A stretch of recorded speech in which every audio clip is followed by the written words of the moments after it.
This is a new voice for a new Scotland. Indylive.radiio. Well, joined by Matthew this week. How's it going, Matthew? I know, but I'm going to pull you up on your age. Is this not week 5? Oh, right, okay. Maybe it is, yeah. Well, I mean, I've told you that I failed my maths exam at school, so yeah, it's came out the bag now, you know. This show is just turning your head too much. Yeah, exactly. It's like yesterday we were doing last week's show, and today we're doing this week's show. Never mind. Okay, so this is a sports show on Independence Live Radio, called The Locker Room. We're here every Saturday night. It gets repeated on a Tuesday morning at 11 o'clock. And for the next hour, we're going to be speaking about sport. Funnily enough, that's why it's called a sports show. So this week, we're going to be speaking about the Scottish football fixtures are out. We're going to speak about English football and why I don't like VAR. I'll go on to that in like a wee jiffy.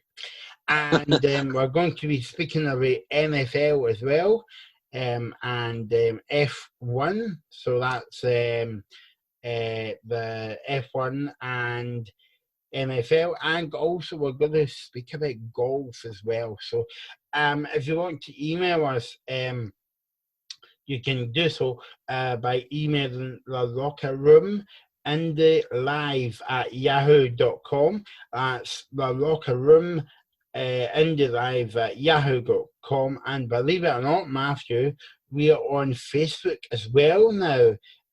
So you can look us up on Facebook, just put in the locker room, and you will see us. Well, not me and you, because our pictures are not on it. I think we're not brave enough yet to. We were banned from Facebook after they saw our faces, so we had to change it to something exactly. else. So the show is now coming from a jail cell somewhere in the north of Switzerland. So let's kick off. That's not a punt at all. Let's kick off. So there is no kick off for anybody, Michael. Yeah, exactly. We're a sports show with no sport. We're sports. Yeah, sounds a bit painful. So no, let's move on now. I'm not going to mention about balls in that sentence. So let's speak about last week we were building up to the Scottish football fixtures coming out, and on Monday past, the new football fixtures out for the up and coming season. And also, you know, it's not Scottish football without a debate, and there was a debate about the whole the first weekend and the first Old Firm game of the season, but we'll get into that in a wee bit. But what do you think of I mean, it's just good how we're having games coming up now, Matthew, and kicks off on the 1st of August. No, definitely. I mean, the first card looks okay. I mean, would you believe? I think there is a debate about it, and I suppose we'll get to it in a minute. But the biggest game, I think, of the Saturday, we have Aberdeen against Rangers at Pittodrie, and that's on Sky at 5:30. And I think that's probably the game of the weekend. I would suggest Rangers going up there. It's a difficult start for Rangers. I mean, it's not the easiest one, especially because they're having their issues with injuries at the moment. So that'll be an interesting game. Other games, I suppose, are Dundee United, St Johnstone, Hibs Kilmarnock, and St Mirren Livingston on the Saturday.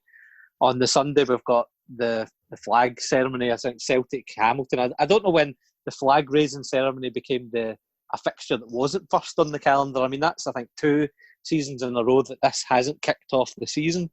And I always remember the game, the champions playing, the flag getting raised being the first game of this season to, you know, the first one to get going. But that seems to just be put to the side now, and Rangers are starting it and Celtic are on the Sunday. And then on the Monday we've got Ross County Motherwell to round it off. So it should be a pretty good weekend, even though it's all going to be behind closed doors. We've got obviously the Dundee United St Johnstone, which I think is kind of a derby. and obviously the Rangers game and Celtic. So hopefully the season will be able to kick off in time. Hopefully the Scottish government doesn't put any spanners in the works with it in regards to the health. And obviously we've got the Hearts situation that may well put a spanner in the works. But right now it looks like the 1st of August is going to be kick-off times. You've just opened another debate there, and nobody's kind of spoke about this apart from Matthew on independent radio. That's why we're number one in Scotland. But yeah, I suppose you're right, Matthew, right? Because take Celtic for the past few years, they've won a league, right? And you would think the champions would begin first. But in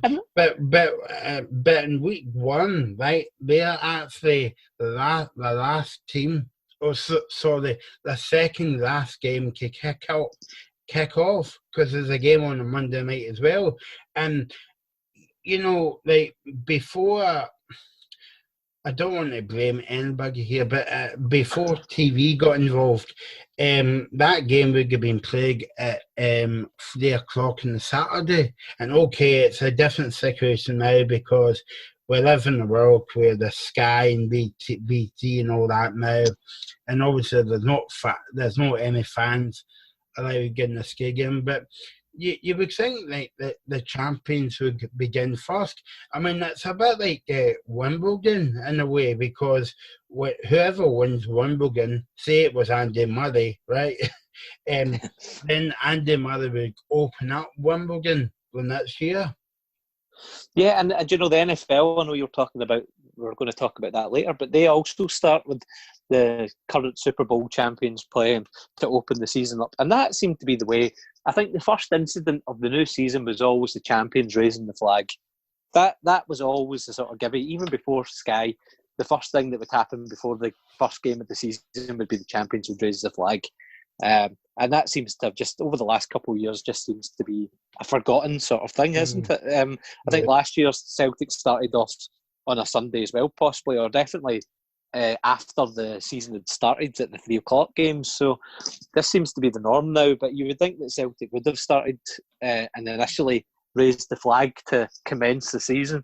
But that seems to be a forgotten sort of thing.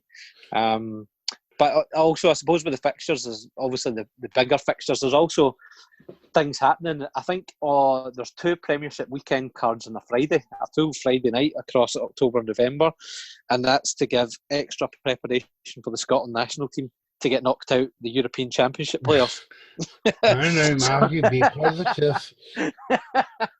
So there's going to be a calendar on a Friday night across the board in October and November. So I suppose they're giving Scotland an extra day preparation, so that's good of them. So I'm now getting mounds of emails in my inbox now saying, Matthew, be positive, please. About Scotland? No. Positivity in Scottish football? Never. So this is Matthew's last show on Independent Live Radio. You'll never hear of Matthew again, but nice to know you. But yeah, I suppose, what was your defender in your first 11 last week?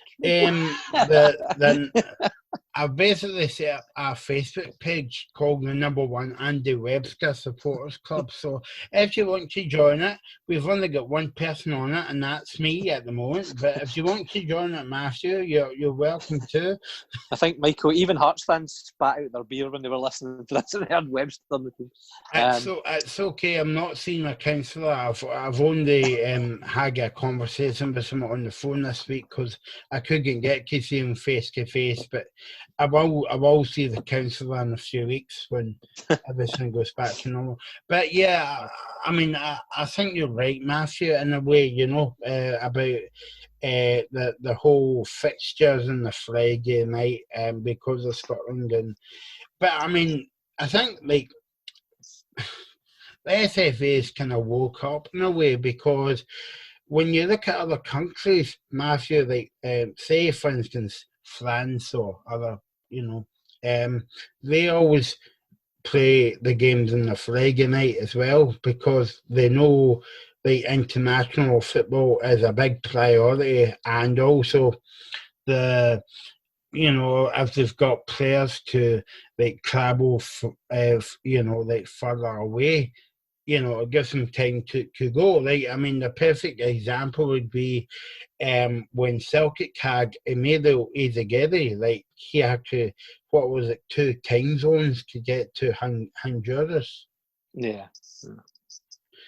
I mean, I think Scottish football as a whole needs to kind of get into the reality of the situation as to where we're at, and Scotland obviously need all the help they can get to qualify for international tournaments. And you're right, I think the SPFL have woke up to kind of where international football's at, and if they're willing to help the players get, well, not like you say, it's not just a Scottish international team, it can be internationalists across the world get into fixtures. It just gives them a little bit of time to have a travel to games, get prepared for games, a little break maybe even from the hustle and bustle of normal league fixtures, just to give them that chance to be fully up to speed to play their international games. But especially for Scotland, it's good to have that little bit of time to prepare for. I think Israel's coming up in November in the European Championship playoffs, so that's going to be the big one. I suppose it's good to see the football fixtures out there and whetting people's appetite, but I think that the big subject at the weekend, of the week is Peter Lawwell on the board of the SPFL, and we would say, yeah, but he's not running Scottish football. Well, I think people forget that, this is a club thing. There might be a board of the SPFL, and Neil Doncaster may be a chief executive of the SPFL, but at the end of the day, all the clubs are the main power of this. Mm-hmm. And, whatever they say goes. And if Peter Lawwell, there was times in the past that Celtic haven't got their own way. There's been times in the past where Rangers have got all their own way. So I think it swings and roundabouts. The fixtures was a prime example of that. I think Rangers were saying, number one, we've got Aberdeen away at Pittodrie and Celtic are at home to Hamilton. That must be a fix because Rangers have got a tougher fixture. And do you know what? There is no doubt that it is a tougher fixture. However, the champions always start at home. That's one thing, President, they've kept going. Yep. The champions always start at home, number one. And number two, it's not as if Celtic have never had Aberdeen away to start the season. It's not as if Celtic have never had a tough fixture to start the season that was harder than Rangers. These things tend to swing in roundabouts. I know you're saying that, Matthew, but I don't know if you can remember, a few years ago, Celtic won the league, not on this kind of run of 9 in a row, but they started the league away at Motherwell, and there was a big kick-up about it as well, because Celtic fans were saying, we won the league and we should be at home. So you're right in a way, because Celtic and Rangers and all that doesn't get on way at times, No, and to be honest, the problem with the SPFL is obviously that the voting structure's set up in such a way that Celtic and Rangers, or one of them, can veto these decisions. But the strange thing is, the SPFL years back, when I'll say the old Rangers just to be controversial, but when Rangers went there's bankrupt, more emails coming in now. Yeah, I'm on a bit of a run here, chasing people off. When the previous Rangers got into difficulty and went bankrupt, Scottish football did have a chance to change that voting structure, and for some reason Aberdeen vetoed it. So the clubs themselves seem to have vetoed the situation that one club can veto anything that comes up in the Premier League. So a lot of these issues could have been sorted out if Scottish football had allowed itself to change, but for some reason it never does. But the fixtures themselves are pretty random, and at the end of the day, I think they just have to suck it up a little bit. And the thing about the Celtic Rangers fixture in October, I think that was the other issue Rangers fans had, because they were stating that we were all waiting for Celtic fans to get into the stadium, and that's why it's so late. And there may be a little bit to that as well. However, you've got to remember, number one, Celtic and Rangers is the biggest game in the calendar. It would be great if there was some fans in the stadium, but that isn't Celtic's decision to make. At the end of the day, it's the Scottish Government's decision to make whether there's fans in the stadium. But it would be good if some fans were allowed into our premium game to make a bit of a spectacle to it. And number two, because there's fans in the stadium doesn't necessarily mean Celtic are guaranteed to win, because Rangers went there and won when there was 55,000 Celtic fans in the stadium. Yeah, so New Year, yeah. Yeah, so I mean, it may or may not make a difference, but I think players themselves will state that, you know, the games are a bit easier to play in if there's fans in the stadium, because it provides that noise, it provides that passion, and sometimes, you know, it just gears the players up a bit. I mean, you've seen yourself when some of the leagues have came back that the passion isn't always there. No, yeah. In some of the games, and I mean, Liverpool are a prime example. I think Liverpool do find themselves getting G'd up with the crowd. They feed off the Anfield crowd, and they do look a bit sluggish without the fans. And Rangers do sometimes need a crowd in there to G themselves up. And, you know, if there's a crowd in there, I'm sure Rangers will be fine. And if there's not, again, I think Rangers will be fine as well. So I think it's common sense. And I know there's not a lot of common sense in Scottish football, but it's common sense to me to have more this emails game. coming in now. I mean, I don't know. Is it just me? Is it common sense to have our best game as far back as possible to allow fans in to make a spectacle of it? I mean, and the points, because that's what came to me, Matthew, right? Because if we weren't in this coronavirus and stuff like that, the kind of old normal, right? The old firm game would be September. So they're just moving it back a month. So what's that, 4 weeks? So I don't see the big deal about it. I don't see the big deal about it either. I mean, I think there's... And I think it's because it's going to be on Sky as well. And, I mean, yeah, I mean, you can spend a lot of time on this subject. But if the game was at Ibrox, Celtic fans would be mourning, and because the game's at Parkhead, Rangers fans are mourning because there'll be more Celtic fans than Rangers fans in the stadium. But I don't want to open that can of worms as well, where they only let 800 or Celtic fans or Rangers fans in Ibrox because Dave King cut the allocation for the Celtic fans to come to Ibrox, and then Peter Lowell says, "Oh, wait a minute, I'll do the same as well." You know, so but I'm not going to go into the argument because we've got lots of emails coming in as well. But yeah, but do you know what, Michael? That's even more of a reason that this isn't a problem, because Celtic have won at Ibrox when Celtic only had, say, when we only had 800 away fans in there. And when Rangers, when we only had 800 fans at Celtic Park from the Rangers side too. Rangers have one at Celtic Park, Celtic have one at Ibrox. We don't have all the fans in there that we should have. I mean, if it was up to me, we would have full allocation for Rangers, we would have full allocation for Celtic, and it would be like it kind of used to be, because there was nothing better than a Celtic Park or an Ibrox where there was lots of away fans in there, and it did look like a cup final almost. Yeah, the atmosphere was quite good. And I'm sure both Celtic and Rangers fans kind of miss that, because to me the atmospheres haven't been as explosive at Ibrox or Celtic Park as they used to be. I mean, it has kind of diminished it, because home fans tend to be at Celtic and Rangers tend to be, you know, if things aren't maybe going their way and there isn't that sort of spark of away fans there, we kind of have a bit of a lull in the atmosphere. And I think we have seen a bit of a lull in the atmospheres at Celtic Park and Ibrox since those away allocations have been slashed. So I think it would be good for us all to have the away allocations back. And like I said, you know, I think regardless of how many fans we have in the stadiums at any ground, Rangers have one at Celtic Park before, and Celtic have one at Ibrox before with fans in there. So I don't think it makes too much of a difference as such. If the best team in the park will win. Okay, let's move on. And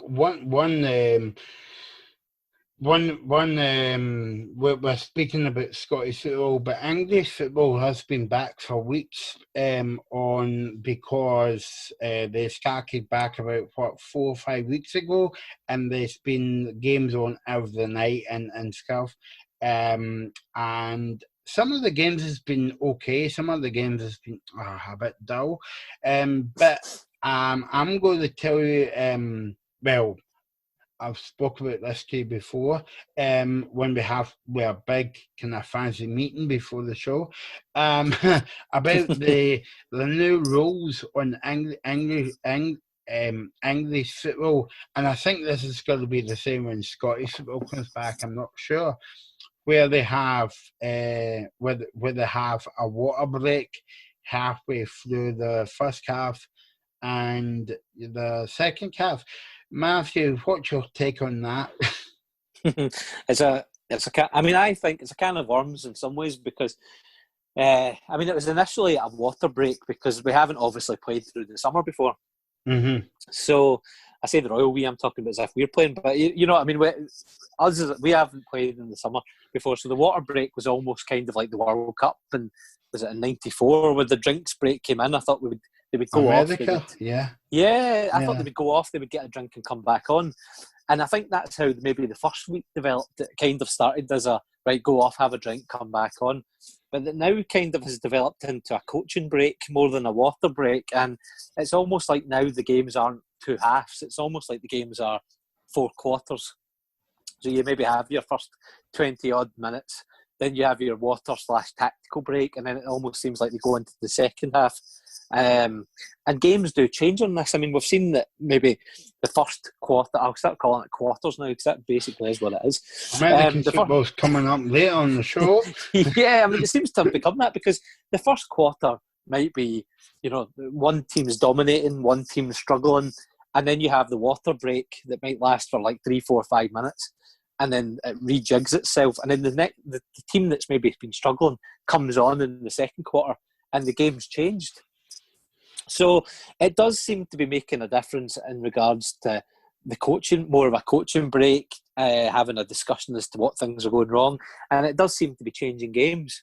I don't like it because I kind of like the 45 minutes. I kind of like the game being a free-flowing, and I think the drinks break kind of breaks that up a little bit, and it gives teams a chance to rejig, whereas they would have waited to half-time. So I'm not dead against a water break as such, but I'm not really keen on what it's became. Now, if I was still playing football, because me and you are kind of ex-football players, 5-a-sides, I would have a water break, then I would go for a pie, and then I would go for a shower, and then just go back to the second half. And stuff. But no, seriously, I don't really like it, Matthew, because it kind of breaks up the game, and it's not that. It's like when there's a good bit of play down the left hand side by Matthew, passes the ball to Michael, and then the ref goes, right, time for water. You know, it's a bit like when we used to play cricket at logs when we're boring, and then the umpire says, right, time for tea. You know well, can you imagine on October the 17th or 18th and Rangers are going down the wing and he calls for a water break?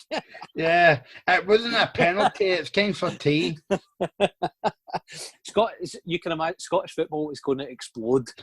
But no, I don't like it. It feels as though it's a bit like extra time after when you finish the game, and you know that you go over to the side and the manager tells you what to do, or maybe I boot up I just kind of. I don't like it. It breaks up the kind of momentum or the flow of the game. No, definitely. And you know what? I'm just waiting for the drinks break to be sponsored by Geico or some American company. You know, like Coca-Cola. Yeah, you can imagine. Well, I purposely didn't say Coca-Cola or any British brands. I used an American brand there just so. But like, I think you can imagine that it's going to come down the line that this drinks break will be sponsored by somebody, or we'll have a 5-minute drinks break where we'll have adverts all the way through it. Because that seems to be the way it's going. It's almost preparing you for the inevitable. Sorry, Matthew, I forgot to say, and other drinks companies are available as well. I know you guys don't watch American adverts, but I suppose other companies who also have green lizards on their adverts are also available if you're listening to this in America. Yeah, I don't. yeah, good point, Matthew. Yeah. So suddenly you went from having a lot of emails to emails saying, Matthew, you're a brilliant presenter. We want you back on, and we want Michael off. Or maybe it's something else that I can't read out. Yeah, I think it's something else that I can't read out. Something else that I don't like, Matthew. VAR.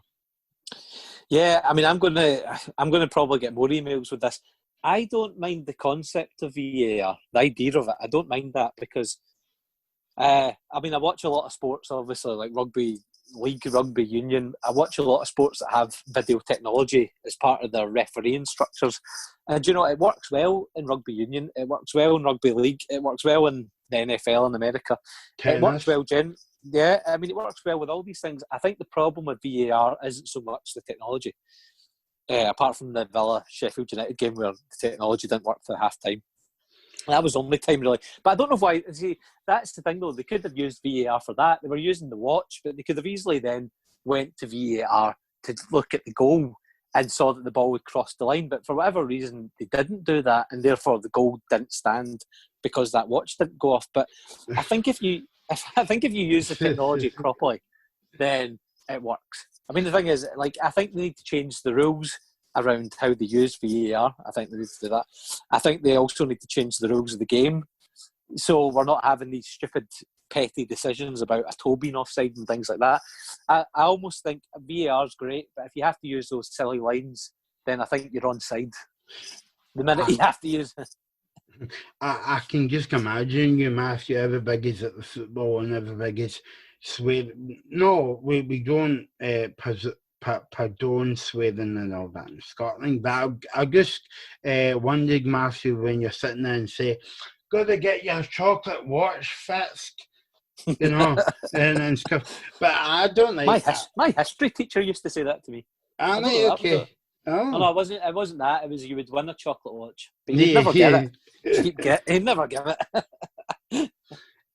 But no, I mean, VAR's a bit of a funny one. I mean, I prefer VAR for like goal kick technology and stuff like that. But for wee incidents like, well, and maybe like a penalty as well, I would say. But offside's a bit kind of, it's a bit of a funny one in a way. I mean, I think it's common sense. I mean, from the start, I would always, when I was watching games with friends or I was watching games at the stadium itself or whatever, I would always say, you know, if they have to use those funny lines for offside to see if somebody's little toe or pinky or whatever is offside, then it's onside. And I think that has to be given. I think if they're looking at it and it's near enough level, to me, you just say it's onside, give the benefit of the doubt. The minute you have to spend about 5-10 minutes getting rulers out and stuff like that, just call it quits. Just it's onside. I mean, there was a game the other night, Matthew, Arsenal and Leicester, I think it was, and I don't know if you saw the signing off yet, with the young boys from Arsenal, and I can't remember his name. Now, I could have told you that it was a straight red card, right? But they took about 3 or 4 minutes to say, well, do you think it's... I don't think... Do you think... No, I don't know. And then it took about 3 or 4 minutes, right? And then the ref made the sign to go over to the TV monitor. So that took up a bit of time as well. And at the end of the game... at the end of the game, there was 6 minutes added on time, down to the fact that they were deciding, should you be sent off or not? You know, and I'm sitting in my living room in my house in Bonnie, Scotland, saying, yeah, it's a red card. Everybody can see that. Yet the VR makes it a big kind of, like EastEnders. Let's spend half an hour looking at this and see if it was a red card or not. But it was a straight red because it lifted his leg onto the guy's leg. That doesn't sound very PC, but you know what I mean. And you know, and you're thinking, well, you're getting paid to make decisions, and it should only take about 5 seconds, but it's taking you more than 5 minutes to come up with that decision, you know? Yeah, I mean, VAR sometimes makes easy decisions hard. Yeah. Like that. Yeah. And it's almost like they're looking for a catch. It can't be that obvious. So they're looking for it, but also I think with things like that, the easy decisions that the referee can make on the pitch should be made on the pitch. I think VAR sometimes makes the sort of decisions by the referee and linesman a bit lazier. They think, oh well, we just won't bother raising the flag to an automatic offside because we'll check it out on VAR later and things like that. I think they have to make decisions first and foremost on the field, but use VAR whenever it's needed, not when it's just, we'll just use it here just to be sure. I think UEFA to blow on the rule a couple of years ago that, or maybe it was last season, I can't remember, about the ref Scotty check the monitor. And 9 times out of 10, Matthew, when you're watching the games on the telly, they don't use a monitor. They go by somebody whispering in the ear. Yeah, and I think that's maybe to speed things up a little bit so it doesn't become too bogged down in the whole video technology thing. I mean, like I said, I don't have a problem with it as long as it's used properly. And at the moment, I don't think it's been used properly. So It's kind of... But also you brought up a point about, how much stoppage time's used after it. And it almost seems to me they're guessing. Stoppage time's always been like that for me. There's a goal, we'll just add 30 seconds, even if the team scoring's 2-1 down and they've ran back to get kick-off, we'll just add 30 seconds to it or whatever. Yeah. I don't see why they just don't have somebody in a control tower with a clock, and the minute a goal goes in, the minute a substitution happens, the minute VAR's used, they just stop the clock. Mm-hmm. Okay, you're listening to Independence Radio on a Saturday. Well, as you're listening to this on a Tuesday, whatever floats your boat, it's a Tuesday. This is The Locker Room, and this is a sports show. Fun enough, looking at sport, joined by Michael, that's me. Hello, Matthew over there. Hi, Matthew. Hi, guys and girls. And you can email us your comments to the locker room, indylive.radiio.com. That's the locker room, indylive.radiio.com, and you can find us on Facebook as well. Let's move on, Matthew, to a few other stories this week. It's made the headlines about some teams going out of business. I'm speaking about Wigan down south. It's been announced this week that the staff, the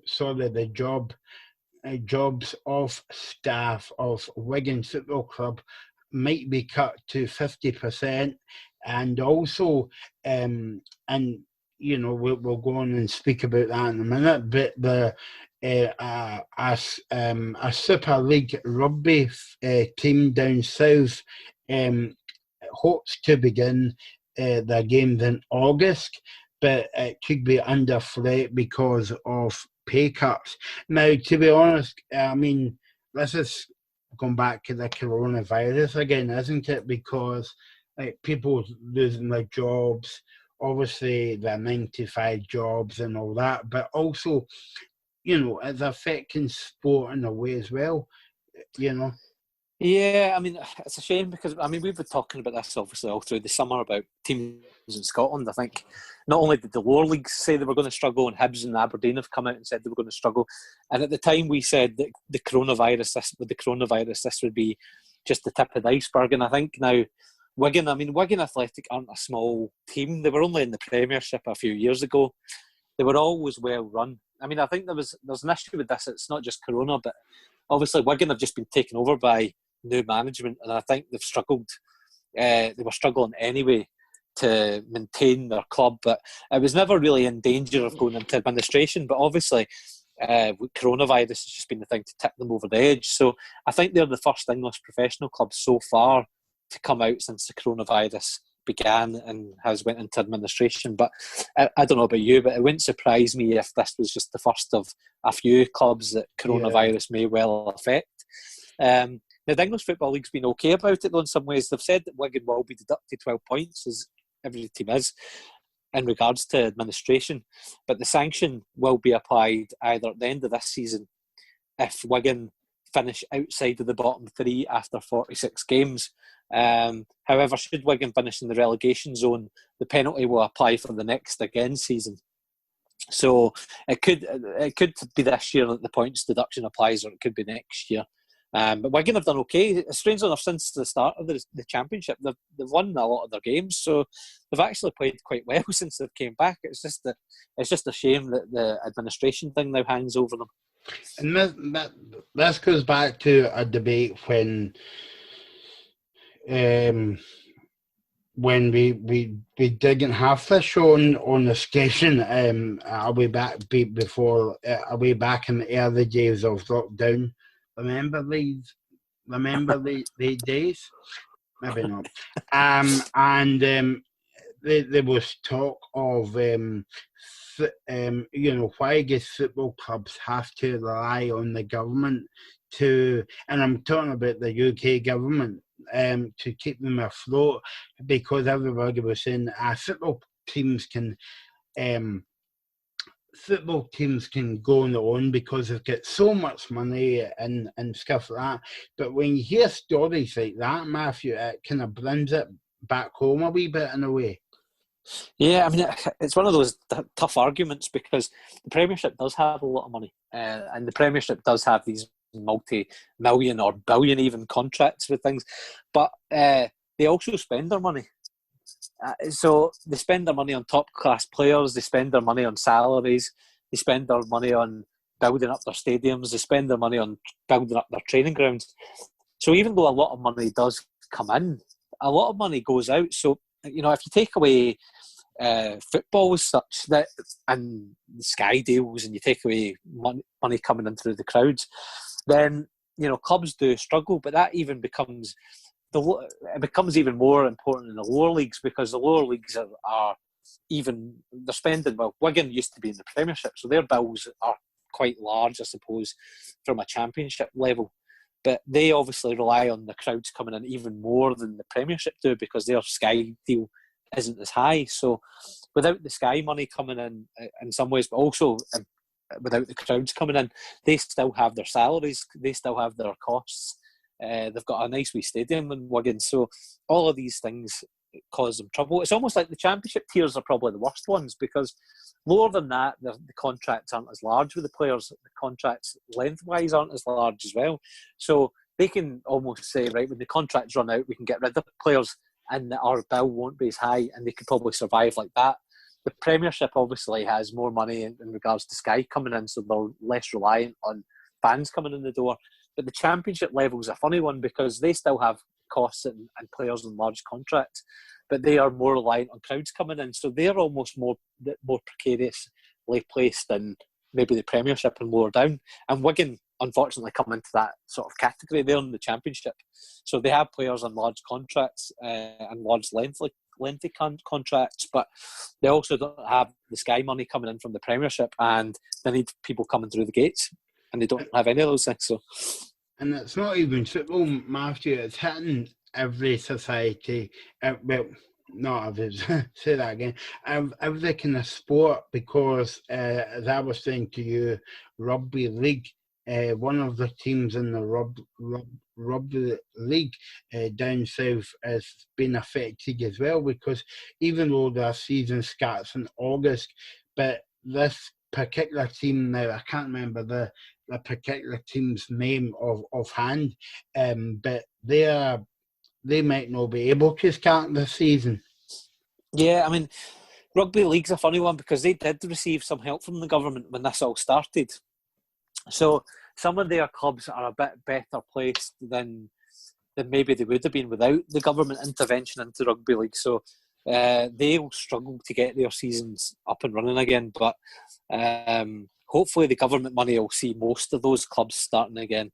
We've had other things like the Super League, I suppose, and even in South Africa, places like that, teams in these countries are struggling because they've almost these clubs need fixtures, they need crowds coming in to be able to survive, and a lot of them don't have big profit margins. A lot of them are just basically surviving and no more. And without games in the Super League in England, without games generally across the board, these clubs are struggling to survive, really. And not all of them have big TV deals to keep them going. I mean, the Premiership can play on because Sky do provide a large amount of money into the game, and almost crowds are irrelevant to big Premiership clubs. But below that and into other sports as well, they are pretty much crowd reliant, and without the crowds, they're going to struggle. I mean, you just take it for granted, don't you? Because you think, well, Scottish football's the poor man sometimes, but when you look at English football, well, they can survive. They've got mounds of money with mounds of TV deals, and I mean, look at Wigan. I mean, they won the FA Cup a few years ago, and gigs they not beat Man City as well, and and the situation that they're in now, you just feel that, well, I must not be the answer then, like TV, if they might be going out of business, Yeah, and we need the money. And was in Scotland in particular. I mean, I think we need money from the crowds coming in, because I think there was a newspaper report saying, Rangers and Celtic in particular. I mean, all this applies to all clubs, but I think Rangers and Celtic in particular, because the crowds are so large there, are more relying on crowds coming in than basically any other big sporting organisation in Europe. I suppose big, I mean, like your sort of big Premiership teams and Serie A clubs and Barcelona, Real Madrid and whatnot. I think Rangers and Celtic are the most reliant on crowds coming in revenue than any other sort of team in Europe. So, it just shows you how much crowds coming in are needed in Scotland. I mean, Sky do have a better deal with us, and the TV fixtures. I think we in Scotland have got more games on Sky than we've ever had before, especially in August. I don't know if you've seen the list, but the list is quite large. No. And it doesn't just include Celtic and Rangers. We've got like sort of we've got Hibs Motherwell in there. We've got who else have we got in there? I'm just looking at fixtures. Ross County Motherwell fixtures we don't normally see on TV. Hibs against Aberdeen at the end of August. So it's a good spread across the board. Obviously Celtic and Rangers dominate it, but we've got other teams not in the Old Firm that are going to be on Sky. But the Sky deal's bigger, but it's nowhere near enough to be able to allow maybe Celtic and Rangers and other Scottish teams to compete regularly on a long-term basis without crowds coming in. I mean, hopefully this is only going to be 2 months, 3 months before crowds start coming in. But if we're into December, January, February, the Sky deal won't keep us going for long. I mean, that's good. It's because I put that Sky thing they deal last year, so the last season about the football, and the thing, a big deal for Scottish football. Well, it is a big deal for Scottish football, and there's no crowds getting in, but at least they're still getting to see the games. But I think we'll come back on to speak about Wigan again, because I don't think that story's go away. And as you say, Matthew, over the next couple of weeks, you might find more football teams, maybe, hopefully not anywhere, but maybe Scotland, England will go into administration or thinking it very difficult to get funding. Yeah. So let's speak about NFL now, American football. This is the first time we've spoke about it on the show. I mean, I told you before that we'd cover every kind of sport, whether it's hide and seek out the back door, whatever. If it's sport, we are into sport here on independent radio. So NFL, Matthew. Well, I'm thinking before that as well, we could talk about the Kirby Championship. Do you remember the game Kirby? Yeah. I won that still. Yeah. I would have won it, but unfortunately I was in the middle and the guy caught it and threw it at me and it hit me, and I think that was the game lost, even though I was hammering him. I think I lost it on that technicality. So. Yeah. It was a VAR went to. I remember seeing that, yeah. Yeah, definitely. It scalped the side of my So I Get a think game out. what were we talking about? NFL. The NFL has got a bit more money than the Kirby Championship ever had. So, but I mean, the NFL is one of my favourite sports. I mean, I stay up and watch it till all hours. I don't know. I must be sad or whatever. But it's funny because the reason that game goes on so long is because the adverts are on. And that's maybe kind of goes back to your point about the drinks break and VAR. You know, eventually that'll be us. We'll be getting all those adverts on. But yeah, I mean, the games will be 4 or 5 hours long, and we'll be watching adverts. But the NFL had a big, massive deal this week. I mean, we went from Wigan Athletic, where they're going into administration, but the big thing coming out of America this week was the Kansas City Chiefs, and they won the Super Bowl last year. For the first time, I think. Is it the first time ever they won it? Definitely in recent memory, but they've got one of the best fan bases in the NFL. The crowd, I think, is the noisiest crowd possibly in the world. But you know how America say the world, meaning America. I think they said that Kansas City Chiefs had the noisiest crowd in the world, but it possibly could mean the noisiest crowd in America. But the Kansas City Chiefs, after winning the Super Bowl, have reached an agreement with Patrick Mahomes, who's their quarterback, and he has signed the deal for 10 years extension. So I think overall he had 2 years left on his deal. So I think if you include that means he'll be at the Kansas City Chiefs for the next 12 years possibly. And the money of this is unbelievable. Basically, the contract over the next 10-year extension will be $503 million, of which $140 million is guaranteed, and the rest of the money up to $503 million is based on how he performs and if he plays and whatnot. But $140 million of it is guaranteed, even if he's injured. And I think that's the richest contract ever in sports history. So we went to, speaking about Wigan, business, to American football, that a guy signed a multi-million deal. But it just shows you, Matthew, the comparison of British football, you would say, and American football, you would say. Yeah, I mean, American... Yeah. I mean, I think American football and American sport generally, because, I mean, these deals tend to be for baseball players. Baseball tends to be a big sport, and this is, for the NFL, this is even big. I mean, this is a big deal.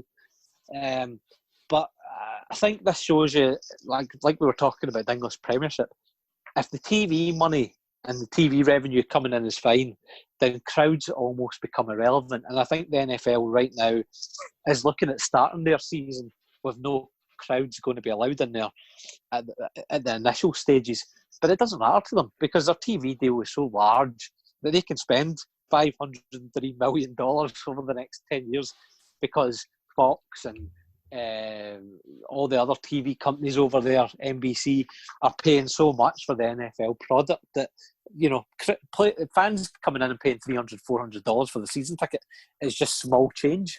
Yeah, it's just peanuts to them. Yeah, exactly. Yeah. Who cares? Don't come in. We don't care. We've got our TV deal. We'll pay Patrick Mahomes $503 million. And it's crazy stuff. And when Matthew told me about that story and how much he was getting, I said to him, "Is that all?" You know. I mean, if that was, obviously, I think if me and you were to get $503 million, even between us, if we were to get $503 million, I think you'd never see us again. No. We'd possibly be dead within the week. I mean, I never see you anyway at the moment, Matthew, so it doesn't make any difference.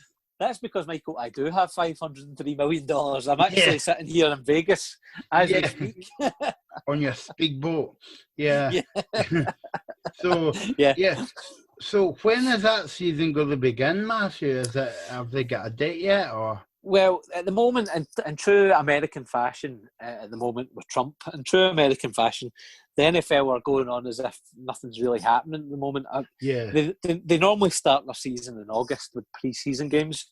And at the moment, even though there's normally 4 pre-season games in the NFL, they have cut it to 2. So they have acknowledged that something's going on in the world So they've cut the pre-season to 2, and then the season's going to start. The NFL season itself is going to start in September.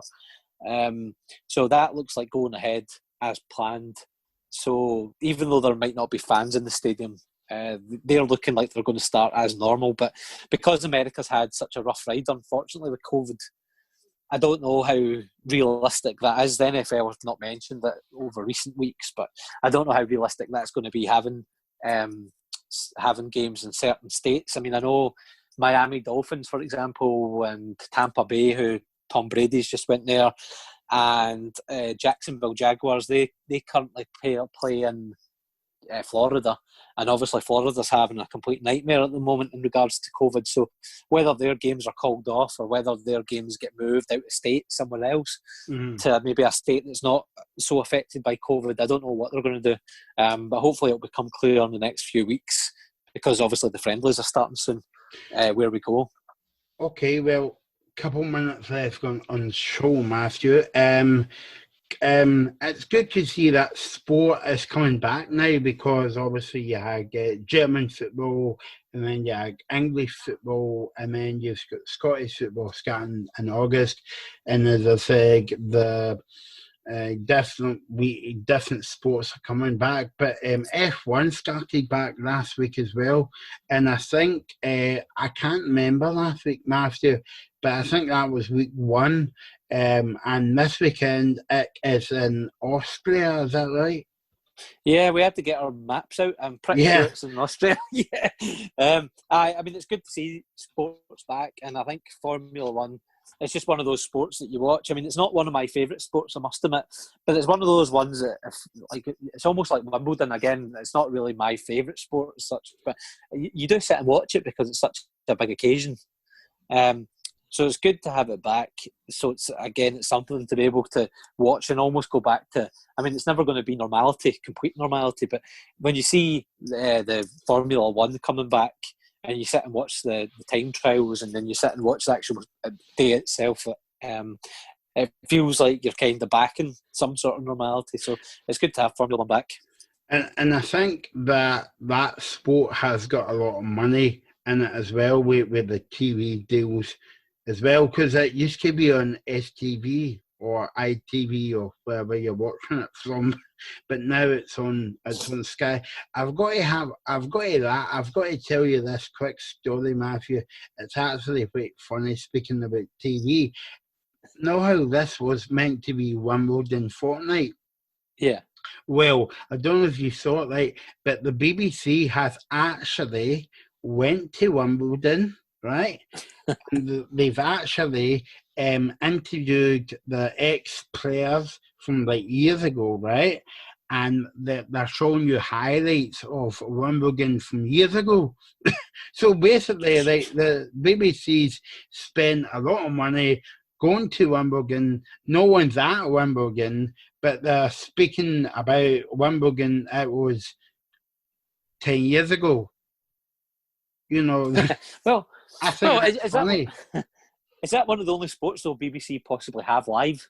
I mean, I know they've got 1 or 2 Premiership games, but yeah, I think they only have Wimbledon. I think that's I suppose so. Yeah, I mean, when it comes to this year's Sports Personality of the Year, instead of it being 2 hours, it'll be 5 minutes, because they won't have a lot of sport to speak about. And believe it or not, I've just had an email saying, can Michael and Matthew present the BBC Sports Personality of the Year?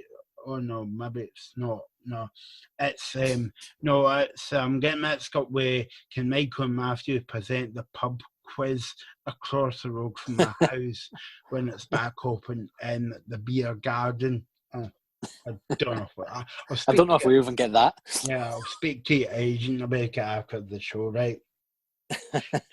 What about it's good to see F1 back as well. Good to see golf back as well.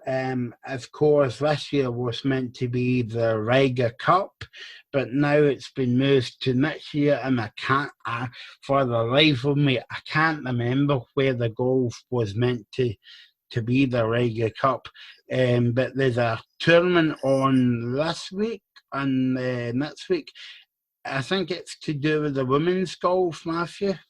Yeah, well, I mean, I suppose for the Ryder Cup, it was a shame because the Ryder Cup is just an amazing spectacle to watch over the 3 days or 4 days that it's on. I mean, we were really looking forward to it. I think it was in September it was due to be on, and it was due to be in Wisconsin, which is up near Green Bay, and it's not far from Chicago and places like that. So that was due to be in September, I think it was.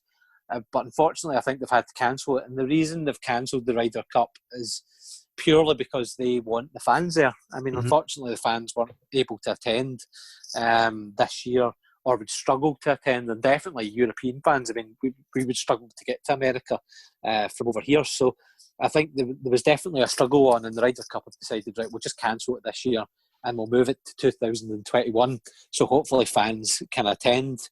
And that has a knock-on effect for the next Ryder Cup, because that was due for Rome in 2021. But that's been moved to now it's Rome 2022, did I say? Sorry. 2022 it was originally, but that's been moved back a year to Rome 2023. So, it'll be good to have the Ryder Cup back, but they know that they want fans in the ground, on the, they want fans to be able to witness the Ryder. The kickoff. I'll use football terms. But they want the Ryder Cup to have fans, and I think it's right, because the Ryder Cup's such a big event, really. Okay, so that's about it for this week, Matthew. That the time goes so quickly when we're speaking about the Bahamas and America and all these kind of places. But we'll be back next week. Don't forget, if you've got any news or any sporting events you would like to see us cover or whatever, all you've got to do is look us up on Facebook at The Locker Room, or you can email us at The Locker Room indylive.radiio.com. That's The Locker Room indylive.radiio.com. And don't forget, this show goes out on a Tuesday morning. I think Tuesday morning at 11 o'clock, and I think it's on the wee small hours of the morning on a Wednesday at 5 in the morning. So I know for a fact that Matthew gets up out of his bed to listen to the show at 5 in the morning. So I appreciate you listening, Matthew, and and we'll see. And see, though, you missed the biggest bit of news of the week. The most massive bit of news this week coming out of Scottish sport. And you won't believe it when you hear it. Greg Laidlaw, just to end the show on a positive note, since you said I was negative all the way through about Scotland's chances, Greg Laidlaw has said that Scotland will win the Six Nations possibly in the next 2 or 3 years. We'll just leave that there and back to that and speak about it when Matthew's in jail. So thanks for listening. Why is it always me in jail, Michael? Yeah, well, I'll come and visit you. So have a good week, Matthew, and I'll speak to you next week. You too, Michael. Take care, everybody. Cheers, mate. Bye. Cheers. Bye. This is a new voice for a new Scotland. Indylive.radiio.